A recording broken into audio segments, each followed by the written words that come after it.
I'm trying to get some decent money. Good morning.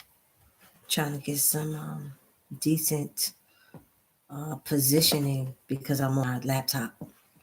To me, the best the best view I get from my laptop. Excuse me, guys. I'm just trying to get it together here. Work with me because it ain't no damn way I could preview this shit. Like to get it right and everything first. I have rolled up my sleeves because I was about to get busy in the kitchen. And then I said, well, I've been putting this off long enough, so let me do this first because it's still early. Good morning. I have, um, I think I have some issues sometime on my delivery about this because I really, really want to get my point across, but I don't think it matters sometime about me getting my point across because you're going to take whatever information you need to take. You're going to do whatever you need to do, and ultimately the decision is yours. I've been MIA for a little while because, I have my good days, I have my bad days. I've been very busy with work. And so that's where I've been and trying to sort everything out in my head. My head, your head, I'm almost sure gets very, very busy up there sometimes also. Sometimes it's like I'm in a robotic state. I don't know if that happens to you, but sometimes I'm in a robotic state. And what I mean by that is I'm doing everything and moving a certain way because it's just what I'm used to. It's routine. And in the process of that, there's so much going on upstairs in my mind. And so from the outside looking in, you wouldn't know it because I know how to do that well. I know how to disguise my pain and my uncomfortability or whatever it is I'm going through by routine. All right. So I've been doing that. But my delivery, speaking of my delivery, um, because I want these lives to be real and not that they're not real, but I'm talking about in dialogue and in communication. That's why the title was like, can we be real? I really wanted to say, can we be real about this shit? I really wanted to say that. But I also want to do this. Let me put in a disclaimer and say that I am not a professional by on paper. I'm not a professional therapist. I'm not a psychologist. I'm not a psychiatrist. I'm not a counselor. I have absolutely nothing on paper, but I do have my life experience, the experience that I'm going through now of a 20 plus year breakup, which is not fucking easy at all. And if any of y'all been familiar with my fucking story, I don't even think that it matters that we've been separated for a large majority of the fucking time. Because when you love somebody, and or like my sister told me, the heart wants what it wants. And sometimes coming to the reality of things that you feel is not in your favor is difficult. And it's much easier said than done. And so I've been trying to balance these things, create balance in my life. And by doing that, whenever things are too emotional for me, I pull back. And today, I feel like it's a good day for me so far. I'm off, thank goodness, but I'm not off because a woman's job is never done. So I still have a lot of running around that I need to do, and it's going to feel like work. Um, Let me ask you something. What the fuck are you doing?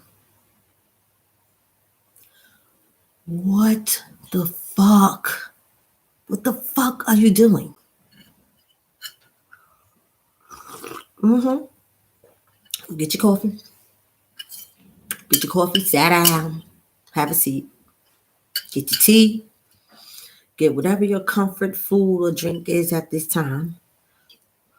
Hopefully, it's not an alcoholic refreshment, but you grown. If it is, I ain't judging. I'm still trying to fix my own shit and figure my own shit. But back to the question, what the fuck are you doing, Dun? What you doing, Dun?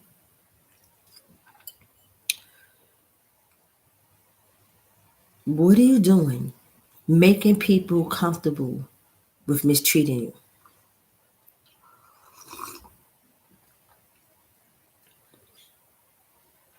Why the fuck do you make excuses in your head for the way people mistreat you? Are you that afraid to be alone? Are you that afraid to grow?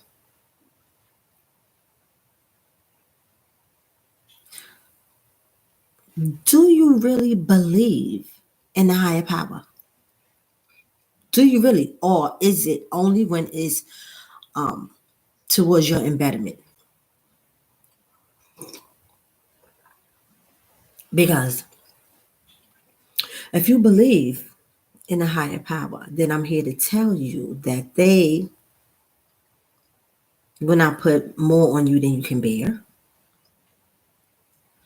that they will not put you in a position to not prevail.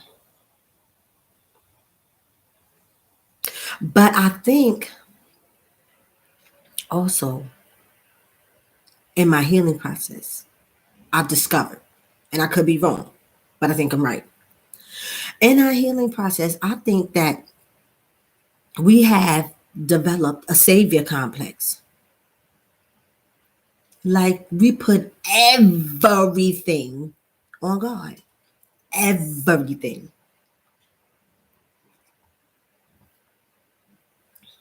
God gonna help me. God gonna save me. God ain't gonna do this. God ain't gonna do that. With all that being a high probability of the truth, what are you doing to make your situation better for you? See, you're supposed to fight for your motherfucking self. Like God is supposed to be your ally. We all have free will. We have, to a degree, control over our destiny. I believe, and I could be wrong because I'm not a pastor, I'm not a religion, I haven't studied the Bible. All I have is my life experience. But I believe once you start putting your foot into your own healing and doing what you need to do for you, then God is going to say, you know what? I see her and I'm going to assist her. I see that she really wants this. I see that she needs this. I see that she's awakened to what I've been trying to show her. I see it's not easy for her. I'm going to assist her. Because you don't understand how many times we call on God to fix a situation, and when He show up, it's not fixed the way we think it should be fixed. So then we get scared and we pull out, or either we get mad and we turn around and say, "Oh no, God, what?" Faith without works is dead. You know that, right?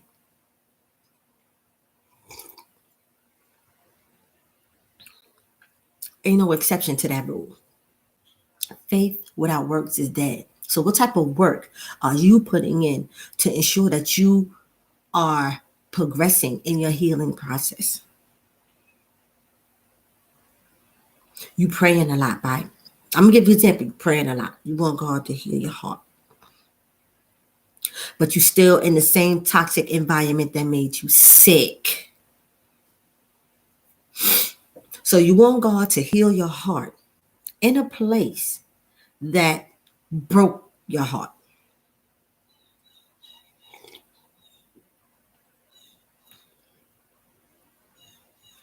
And so your wish is granted and you're healed. Well, you're in what appears to be healing because for the moment you're not hurting. And for the moment or the time that you're not hurting, you feel like God has sent you relief. But the minute that person, and I'm saying that person because sometimes the person that breaks our heart isn't necessarily our significant other. I'm realizing this, and this is why I have to change the dialogue just a little bit because I was so focused on just my heartbreak of going through a significant other. But as people tend to reach out to me, excuse me, and we have healthy dialogue over the top, excuse me, sheesh, we have healthy conversation over the telephone. Sometimes when we get into the thick of it, the heartbreak isn't necessarily coming from their significant other, depending on the person or the situation. So I'm going to say that whoever it is that's breaking your heart,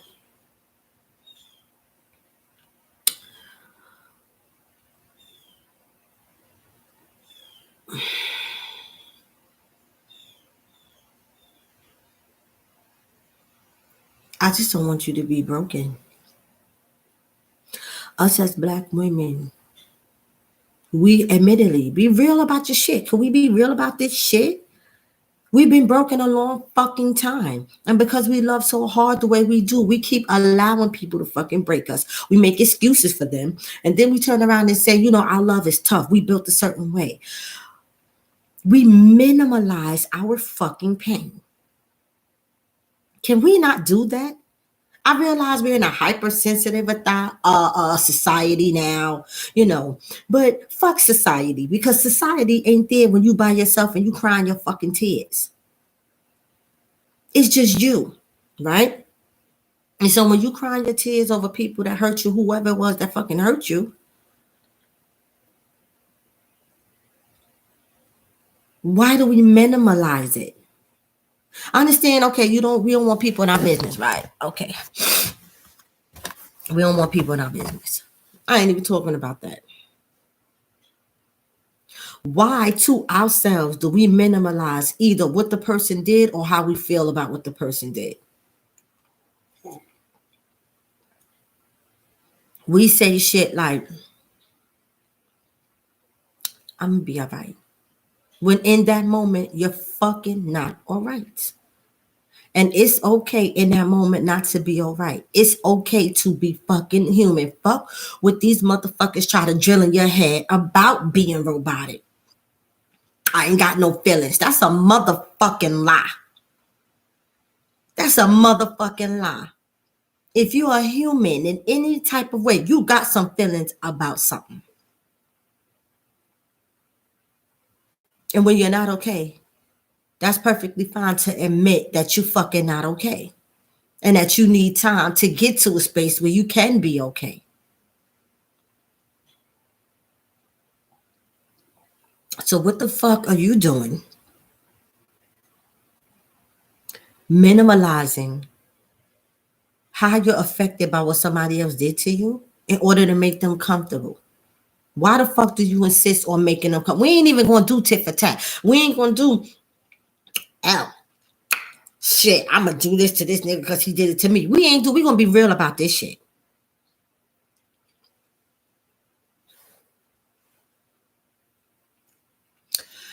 If when you get to a space when you can talk about it, if you expressing your dissatisfaction, your hurt, your frustration, your misunderstanding, if you're expressing this to someone and they refuse to pay attention and hear you, they don't fucking respect you.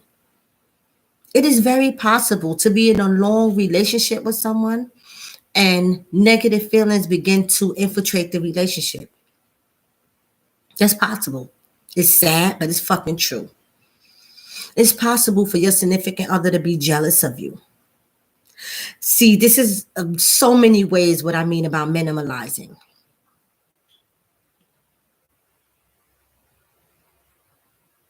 Trying to put it in perspective here. Give me a second.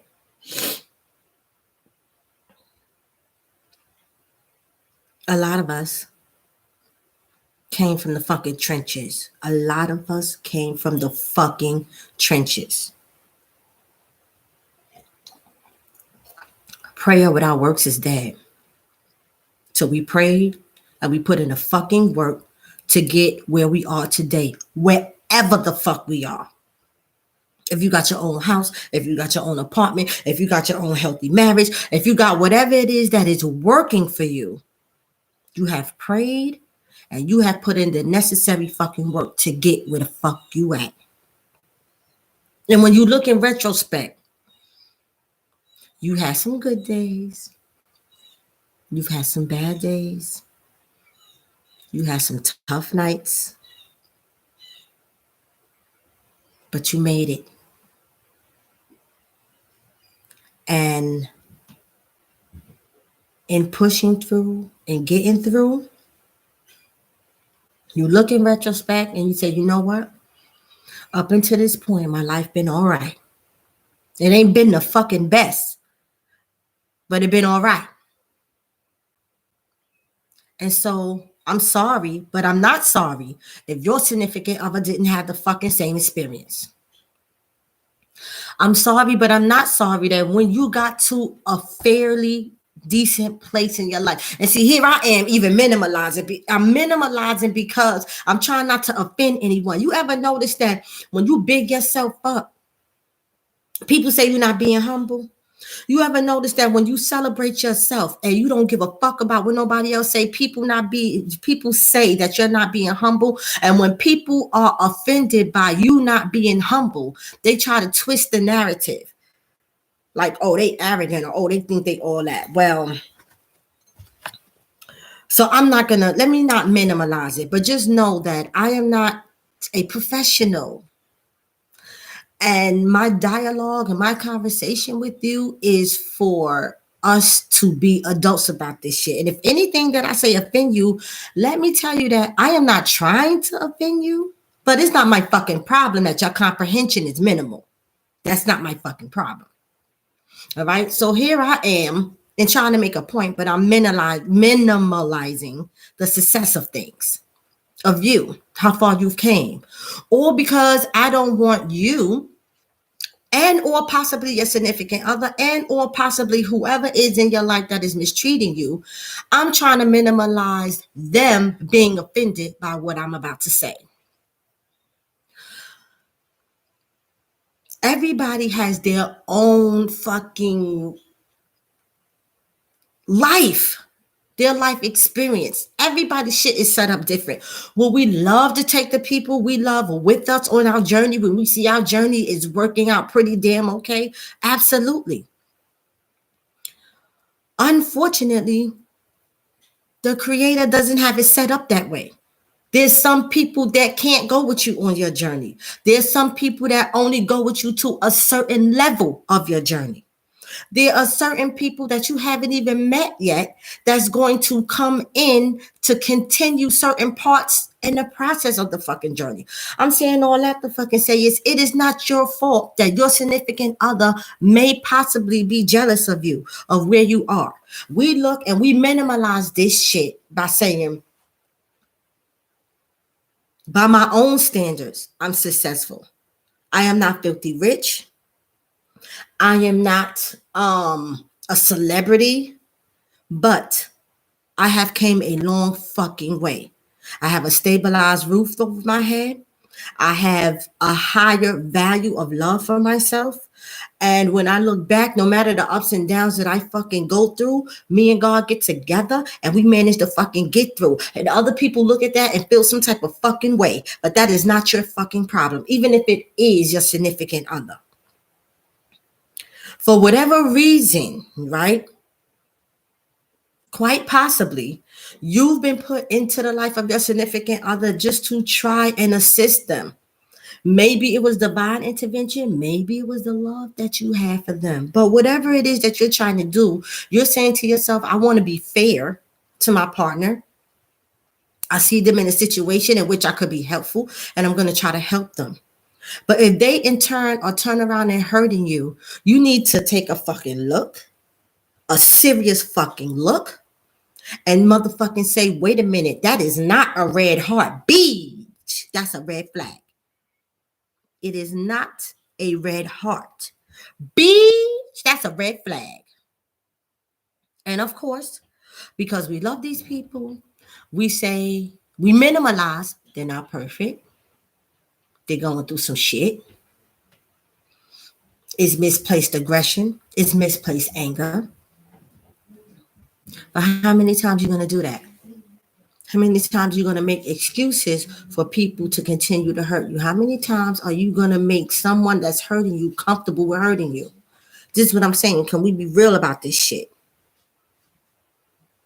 And are you in a space where you are so afraid or are comfortable with being alone that you're willing to keep subjecting yourself to that fucking hurt from somebody that's saying that they love you? Or are you comfortable with living in an illusion? Because I know there's people do that shit too. A lot of people talk about how fucking real they are. But when shit get real, you see them motherfucking fold. I'm calling you on your shit. Can we be real about this shit? Can we be real about this shit? Yeah, you motherfucking fold. Even if you fold on yourself. Let me tell you how you fold in case you ain't know. There comes a point in time where the person that's hurting you, the responsibility isn't even on them anymore. The accountability is on you. You got to choose a fucking lane and stay in it. You do not get to keep pointing the finger at somebody else when you're allowing them to do shit to you to keep hurting you. And this shit is going on like years and years and years and years. And you keep giving them a chance and giving them a chance and giving them a chance when they are not fucking changing. And it's showing you clearly they're not going to fucking change. And why the fuck should they change? If you've been putting up with this shit all these motherfucking years, why should I change? Because at the end of the day, bitch, this is who I really am. Like, I did whatever I had to do to fucking get to you. I had to put on this motherfucking facade. But now, I don't give a fuck how many years later it is. I've been with you all of this motherfucking time. And I expect you to treat me a certain way. And I'm going to treat you any type of motherfucking way. This is who I really am. And you've been putting it up with it all these motherfucking years. So the nerve of you to think that this shit is supposed to change now. You are showing people how to fucking treat you. And I just arrived at a place in my life, right, that I'm just not willing to do that anymore. I think one of the things I've had to my advantage is that I've mostly been a loner, right? I'm the oldest out of 3 kids. My younger brothers are a set of twins. They've always had each other. I was the oldest. I always did a lot of things first. Well, for the most part, I think. But I always had a lot of experiences by myself. It got to the point where I was such a loner. Like, okay, for example, even in high school, when I was in high school, I was living in Brooklyn, but went to high school in Queens, and I traveled a lot daily. And sometimes we would all get on the bus and go to a popular spot in Queens after school. At this time, it was Jamaica Avenue, the Coliseum block. Most people went there. It was anywhere between the Coliseum block and the Transit Depot, which they were right across the street from each other. Any and everybody basically went there. Why it was popular was because I think it was a midpoint between traveling for most people, right? To get back and forth to their locations. So I used to hang out a lot there with some of my friends after school, but there were also a lot of times where I would go straight home to Brooklyn and be with some of my Brooklyn friends. Now, of course, at the time, I don't know if any of my high school friends ever paid attention to it, but some of them did because they would mention it to me. And they would say shit like, oh, trying to play yourself. You ain't trying to chill with us. Or, oh, you think you all that. You want to go there when you don't want to come and chill with us. I'm saying all that to say is, for the most part of my life, when I think about it, I have been a loner. And so when I have to go, when God plants me, right? When he plants me, I have gotten to this point in my life where I'm okay with being planted. I'm okay with retreating. I'm okay with falling back and taking time out for myself to see that I need this time to recoup rebuild before I could get back out there. Some people are not okay with that, but you should get okay with that. You have to find a way to get okay with that because, baby, at the end of the day, you're all the fuck you got. You are all you got. And this is why some of my lives were telling you that you are your fucking assignment. Stop looking at other people and think that you have some type of divine, because you could have a divine calling on your life, but that is between you and God, right? When you have a divine calling on your life, you will know, you will get that message. Don't take it upon yourself to think that you have jurisdiction over somebody else's life. I remember one last example I want to make. I remember my girlfriend. Um, I won't say her name because I don't know how people feel if I say their names in my life. So I won't say her name. But I remember my girlfriend, and this was maybe about 15 years ago. We were at a job. She and I had got close on that job, and it was funny because when we spoke about it years later, because at this time we was tighter than two peas in a pod, child.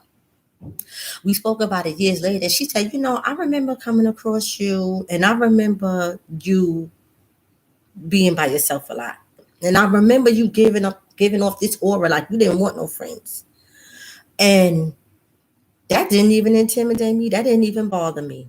What it did was it did make me gravitate towards you, and because I was just like, why not? Why she don't want no friends? It's good. Everybody should have friends." And so I took it upon myself to engage you. And, I thought that was pretty cool, But I'm saying that to say is I think one of the advantages I've had is always being comfortable with being alone. And everybody is not like that. I don't expect everybody to be like that. I don't expect everybody to be like me. But what I do expect is for you to take up for yourself. When the fuck do you stand up for yourself? Because sometimes everybody can't go with you where God is taking you. And if you're stagnated in this space, you're not going anywhere. You're not.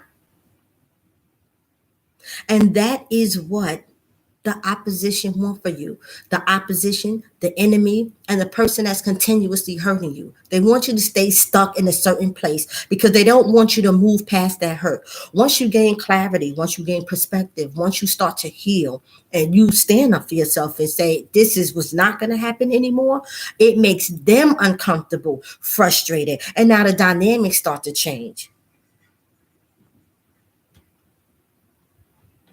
Because they have grown comfortable with hurting you, comfortable with you accepting that. And they get pissed off when you're no longer willing to accept that. But then ask yourself, why the fuck do you want to be in a company or in a relationship of anybody that makes it their business to use you as a fucking tool to hurt you or use you as a tool of fucking misplaced aggression or anger? Why the fuck do you even want to be in that company? Why is the couple of minutes or couple of hours that they decide to get along with you, why is that enough for you to keep putting up with years of bullshit? Excuse me a minute. I'm sorry. I'm sorry, but then I would have had to pause it, and I don't know how to. I'm still working on it. Work with me. But why is that? Today is a good day, babe. We're gonna be real about this shit. We woke up this morning. We got along long enough to lay up with each other, baby, last night. Okay. This is a scenario. I'm painting a scenario here. So work with me. Yesterday was pretty fair. He seemed like he was in an okay mood.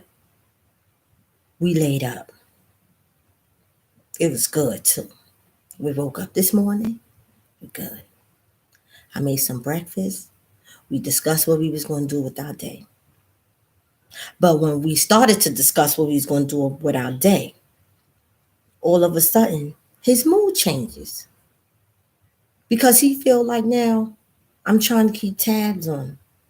Or he feels like he's an adult and he don't want to discuss what he going to do with his day. Whatever his reasoning is, his demeanor has changed. Now you're offended. And you can see that this particular thing is going to start an argument. So a couple of hours, right, of feeling good is worth a couple of weeks and months of heartache. Is that what you placed your, excuse me, is that where you have placed your value for yourself? It's a lot going on in this world. It is a fucking lot going on in this motherfucking world. Every time we step outside of the doors of our house, of our home, of the place that we reside, we step into a motherfucking war zone. With everything that's going on in the world, why the fuck should you be at war in your home with someone that's saying that they loving you?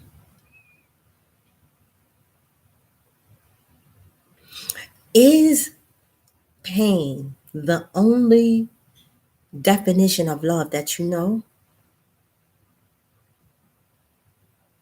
Is it the only thing that you're willing to accept for yourself? These is questions I ask my own motherfucking self. Every time I think of going back or revisiting, I ain't gonna sit here and fucking lie to you like I don't think about going back. I have grown conditioned to loving that man. It's a norm for me. He's all I have known for like ever. But every time I think about having a moment of relapse, I ask myself, am I ready to start this journey over? You're going to go back when nothing with him has changed. Nothing. You're going to go back. And are you ready to start this over? Because nothing with him has changed. There will be a point that he is going to hurt you again. It could be something small. It could be something big. I don't know. But he's going to hurt you again. And you have to start all over. Not to mention, you got to take accountability. You're going to be kicking yourself in the ass because you knew better. Which makes the pain, it intensifies the pain more because you knew better. And now you're in this awkward, fucked up space. You got to start all over again. I'm not willing to do that to myself. Self-love really calls you on your shit. Self-love really puts you on your square. Because two extremes can't occupy the same space. That's why there's conflict. If I'm loving on myself and he's not loving me and he's not loving on me, that's where the conflict comes. It's two extremes. He's not in love anymore. This is why we so conflicted. I want you to be in love. But the reality is he is fucking not. And here I am standing here fighting and arguing with him for love. And he's standing arguing and fighting with me so he could be comfortable in his own space of being comfortable in shit that he ain't even fucking paid for. Be comfortable in shit that he feel like he should own just because he was with you. But not because he did anything to build with you. Just because he was with you, he feel like he has a fucking false sense of motherfucking entitlement.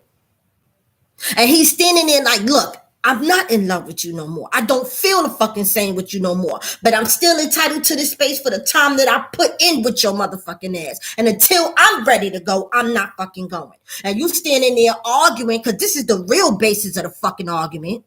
You're standing there arguing, why don't you love me? We've been together all this time. We've been through this shit. We've been from the bottom, now we're here. Why the fuck you don't love me? Who the woman that I've become into? We grow together. You did not grow the fuck together. Somebody stop motherfucking growing. But you're arguing because two extremes can't occupy the same fucking space. There's a point in your relationship where the arguments should never be against one another. I think that's more for when you're younger because you're trying to find yourself and then you're trying to find who you are in a relationship. So yeah, you're going to have these times where, you're going to have intense arguments until you find some type of common area. But in our age group, your argument should be about minute shit. It should never be about the survival of the relationship. Once it starts being about that, you have to pull back. You need to retreat a little bit and analyze every fucking thing. What is this argument really about? Because let me tell you some other shit, right? Some real shit. I don't give a fuck if you got your own apartment through Section 8. I don't give a fuck if you got your own apartment in the fucking projects. I don't give a fuck if you got your own apartment because somebody in your family own a house and they rent you some space on a fucking cheap. I don't give a fuck about none of that. It is yours. You paid for it, rightfully so. And I don't give a fuck if he contributed to it at that fucking time. If he is no longer comfortable in the space and really don't want to be there, then he should not be there. It's almost the same as fucking roommates. We both paying for a motherfucking space, but we ain't getting along. How long you gonna stay in that shit before it starts to affect other areas of your life? I'm calling you on your shit. Self-love calls you on your shit. I'm calling you on your shit because I'm calling myself on my shit. On days when I feel like, damn, I wish we could have fucking been more. I had plans for us. I don't necessarily think he did. I just think that they get into this space where they are comfortable with us and they feel like we're always going to be there no matter how they treat us. Because if we treated them the way that they treat us, they will not be around. And a lot of the time they're not around because they understand that they have other options out there. We're the only ones who get stuck in this fucking space like we don't have other options. I didn't say you wanted to be bothered with those options. I'm just saying there are other options that you can exercise, but you choose not to. It's going to be somebody else that's willing to put up with his motherfucking shit. But it don't mean that they are you, because they always come back. Because there's a void in them that only we filled. But you have to get him, her, uncomfortable with returning every time the big bad wolf shows up. Big bad wolf, I mean, whenever something happens, okay, because something happens at the next bitch house, or something happens to where as though they get rearrested, they get locked up. There's some type of event that happens, right? That gives them a come back. You have to ask yourself how long you're going to keep setting that shit up for them. Because, baby, ain't nobody setting nothing up for you. Whenever you fall, you got to dust your own motherfucking self off.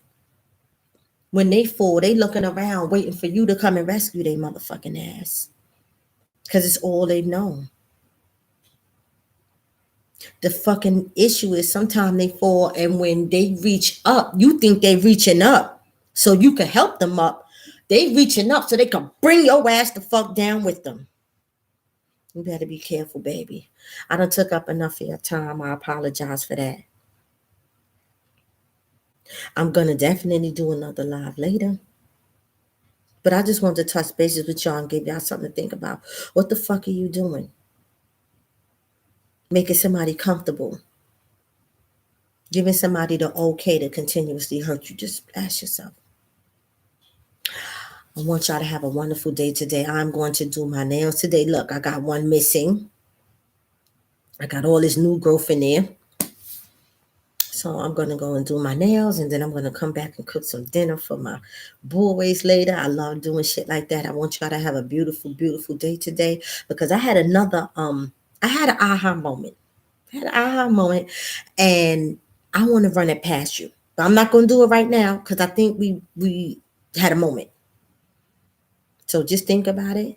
And my aha moment that I had recently, I'll bring it to you later, and we'll create dialogue from then. Until then, I want y'all to have a wonderful and blessed Saturday, baby. Cheers.